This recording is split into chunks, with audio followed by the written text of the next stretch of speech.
Robot e intelligenza artificiale. Da Palazzo Doria Pamphili, Codex racconta come tecnologie che abbiamo sempre vissuto come separate, assieme stanno cambiando la nostra vita e le nostre società. Per somigliare davvero a un essere umano, agli algoritmi come ChatGPT mancava una cosa: un corpo.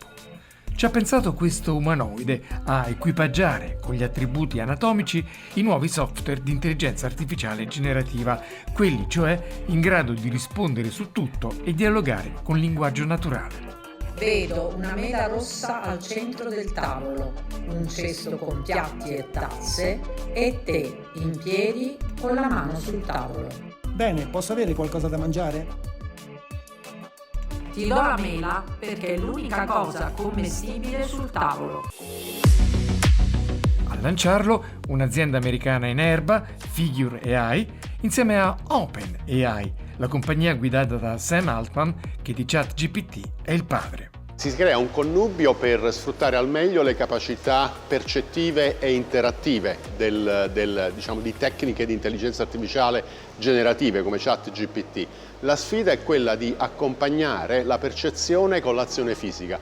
Il piatto sul tavolo con la tazza dovrebbero andare nello scolapiatti. Puoi metterceli? Of course.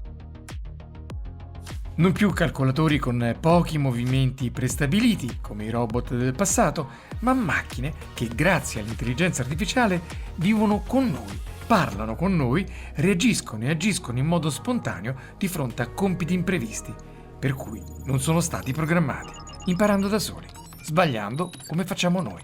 Si parla di ActGPT e questa è la naturale transizione dalle tecnologie dell'informazione alle tecnologie dell'interazione, in cui l'azione fisica per un robot gioca un ruolo rilevante. L'innesto dell'intelligenza artificiale nel corpaccione dei robot permette loro di coordinare squadre di intervento capaci di reagire a scenari inattesi, in totale autonomia.